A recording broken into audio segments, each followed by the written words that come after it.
Gauss theorem.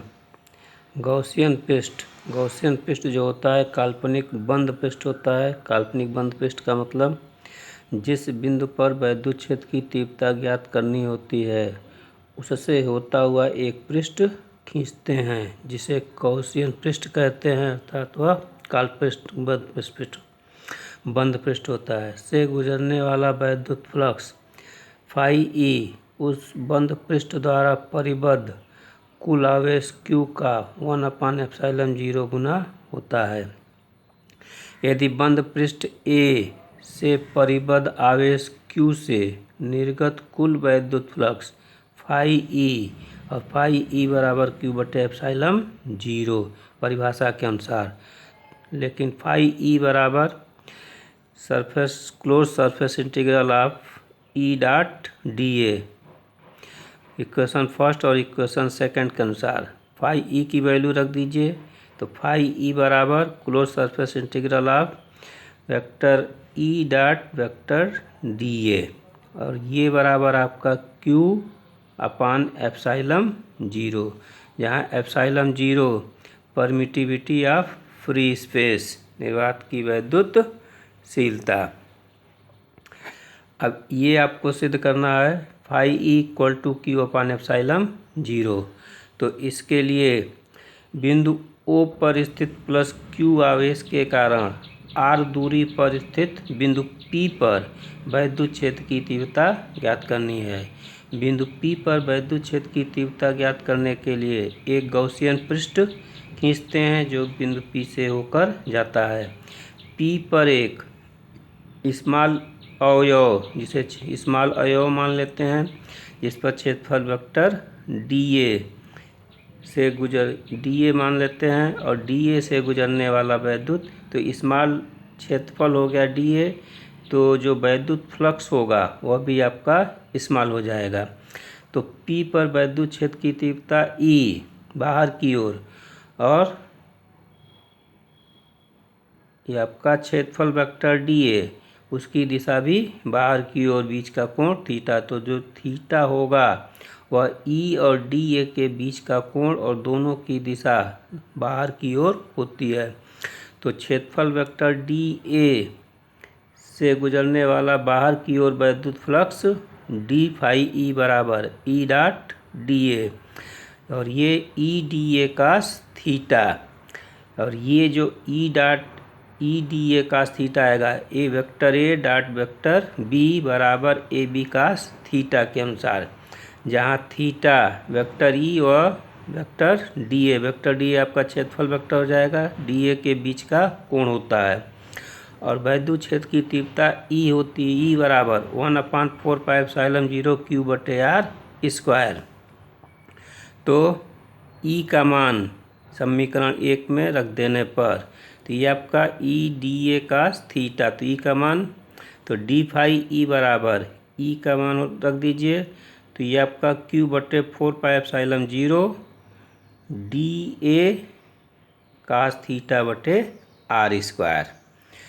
D phi E Q/4πε0 और ये पूरी वैल्यू DA cos थीटा/r² और ये बराबर होता है घन कोण D ओमेगा के, तो इसकी जगह पर घन कोण D ओमेगा। तो और संपूर्ण, तो ये आपका हो गया क्षेत्रफल वेक्टर स्मॉल अवयव से गुजरने वाला D फाई A विद्युत फ्लक्स। तो संपूर्ण पृष्ठ A से बाहर जाने वाला कुल विद्युत फ्लक्स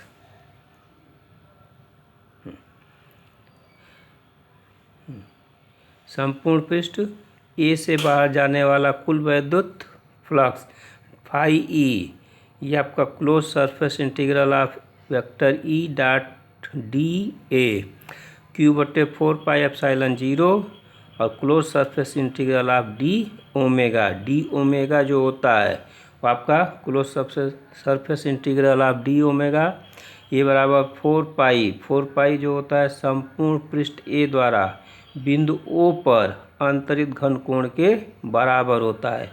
तो इस D ओमेगा की वैल्यू रख देंगे 4 पाई, तो ये आपका Q/4πε0 इंटू 4 पाई, इसकी वैल्यू 4 पाई के बराबर। 4 पाई से 4 पाई आपका कैंसिल, तो ये बच जाएगा फाई ई बराबर क्यू बटे एप्सिलॉन 0, जिसे गॉस का प्रमेय कहते हैं।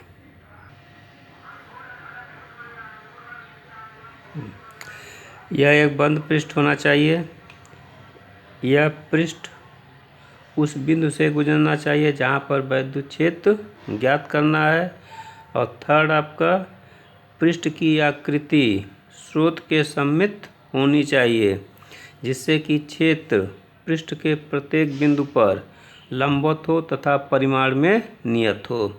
इसके बाद इस टॉपिक से संबंधित न्यूमेरिकल 2 माइक्रोकूलाम का कोई बिंदु आवेश किसी किनारे पर 9 सेंटीमीटर किनारे वाले किसी घनी गॉसी पृष्ठ के केंद्र पर स्थित हो तो पृष्ठ से गुजरने वाला नेट फ्लक्स ज्ञात कीजिए।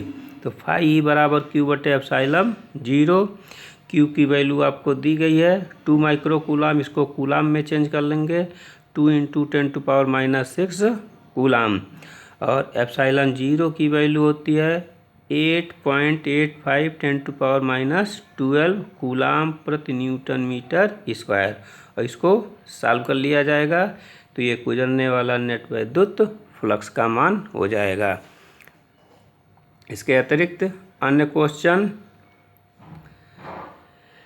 किसी बिंदु आवेश के कारण उस बिंदु को केंद्र मानकर खींचे गए 10 सेंटीमीटर त्रिज्या के गोली गॉसियन पृष्ठ पर वैद्युत फ्लक्स -1 × 10⁻³ न्यूटन मीटर स्क्वायर प्रति कूलाम स्क्वायर हो तो फर्स्ट त्रिज्या 2 गुनी कर देने पर पृष्ठ से गुजरने वाला वैद्युत फ्लक्स ज्ञात कीजिए। और उसी का सेकंड पार्ट, बिंदु आवेश का मान क्या होगा। एक क्वेश्चन ये, और इसी टॉपिक पर एक क्वेश्चन और 2.4 मीटर व्यास के किसी एक समान आवेशित चालक गोले का पृष्ठीय आवेश घनत्व 80 माइक्रोकूलाम प्रति मीटर स्क्वायर है तो गोले पर आवेश का मान ज्ञात कीजिए। और सेकंड, गोले के पृष्ठ से निर्गत कुल वैद्युत फ्लक्स का मान क्या होगा।